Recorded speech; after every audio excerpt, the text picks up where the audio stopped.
Hello students, class 12th CBSE में एक नया स्किल का सब्जेक्ट ऐड हुआ है, फूड न्यूट्रिशन एंड डाइटेटिक्स। तो ये जो नया सब्जेक्ट है, इसमें बच्चों में बहुत सारी कंफ्यूजन है कि इसको कहाँ से पढ़ा जाए, कैसे पढ़ा जाए। मैं अपने इस वीडियो के माध्यम से आपको सारी चीज़ें पूरी डिटेल स्टडी के फॉर्म में आपके सामने रखूंगा। सबसे पहले हम लोग इसके होल सिलेबस के बारे में समझेंगे कि ये इसके टोटल मार्किंग क्या है और ये सब्जेक्ट जो है वो कितने पार्ट में डिवाइडेड है, कैसे इसका सिलेबस है, आइए देखते हैं। टोटल अगर जो 100 मार्क्स का हम डिस्ट्रीब्यूशन देखें तो 60 मार्क्स की इसकी थ्योरी हो जाती है और 40 मार्क्स का इसका प्रैक्टिकल हो जाता है। टोटल 100 मार्क्स का है।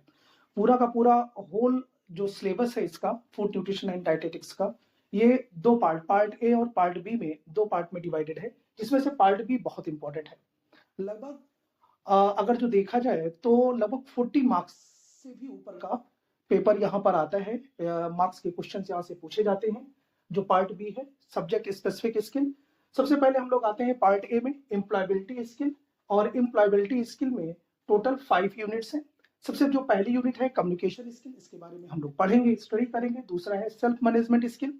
थर्ड है ICT skill, information and communication technology skill. और नेक्स्ट है इंटरप्रेन्योरियल स्किल। और लास्ट है ग्रीन स्किल। ग्रीन स्किल से अक्सर क्वेश्चन पूछे जाते हैं। कम्युनिकेशन स्किल और सेल्फ मैनेजमेंट स्किल से लास्ट ईयर क्वेश्चन आया था। अब हम लोग आते हैं सब्जेक्ट सेकेंड पार्ट पे, subject specific skill. Very very most important, यहाँ से क्वेश्चन श्योर है आने हैं, मैक्सिमम क्वेश्चन आने हैं यहाँ से। इसको अच्छे से हम लोग तैयार करेंगे, अच्छे से इसको पढ़ाई की जाएगी। इसमें टोटल 3 यूनिट्स हैं। फर्स्ट यूनिट है clinical and therapeutic nutrition. Clinical and therapeutic nutrition में आपको पढ़ना है थेरेप्यूटिक न्यूट्रिशन क्या होता है, कैसे कैसे इसका यूज है, थेरेप्यूटिक डाइट्स क्या होती हैं। इसके अलावा न्यूट्रिशन एंड इन्फेक्शंस के बारे में पढ़ा जाएगा एंड मेथड ऑफ कुकिंग के बारे में हम लोग स्टडी करेंगे।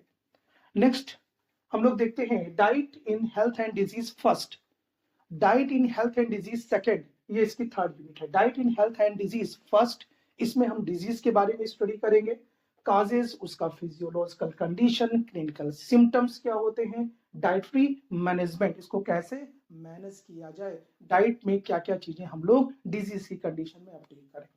इसमें आपको पढ़ना है फीवर के बारे में, एक्यूट और क्रोनिक फीवर के बारे में स्टडी करना है, nutrition during the childhood and adolescence stage.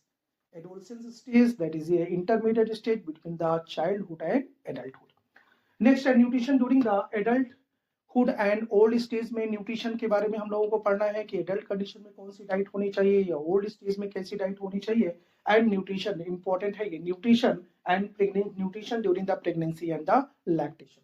Lactation जो लैक्टेटिंग मदर है उनमें कैसा न्यूट्रिशन होना चाहिए, किस तरह से उन्हें न्यूट्रिशन प्रोवाइड करना चाहिए, और प्रेगनेंसी स्टेज में एक फीमेल के लिए क्या क्या न्यूट्रिशनल डाइट होनी चाहिए। नेक्स्ट एंड लास्ट है disease in diet in health and disease second. Diet in health and disease में आपको हाइपरटेंशन के बारे में पढ़ना है, डायबिटीज के बारे में पढ़ना है, ज्वाइंटिस के बारे में पढ़ना है, इसके अलावा hepatitis and Sellick disease, lactose intolerance and peptic ulcer. Sir ये वाला जो पोर्शन है बहुत इंपॉर्टेंट है, यहाँ से क्वेश्चंस आएगा, श्योर है, 100% नोट कर ले। चाहे हाइपरटेंशन डिजीज है, ज्वाइंटिस है, हिपेटाइटिस है, तीनों डिजीज में से एक ना एक डिजीज आपको 100% एग्जाम में मिलेगी, तो इन तीनों को तैयार कर लीजिएगा। इसके अलावा 60 नोट में पेप्टिक अल्सर भी आ जाता है एंड सेलिक डिजीज के बारे में भी पूछा जा सकता है। अब हम लोग इसके डिटेल्ड वीडियो हम लोग स्टडी करेंगे इसके नेक्स्ट पार्ट में। हम लोग सबसे पहले जो इम्पोर्टेंट है इस सब्जेक्ट स्पेसिफिक स्किल, उसको सबसे पहले पढ़ा जाएगा। देन उसके बाद में हम लोग एम्प्लॉयबिलिटी स्किल के बारे में स्टडी करेंगे। एक एक पार्ट, एक एक यूनिट हम लोग लेकर चलेंगे। Thank you.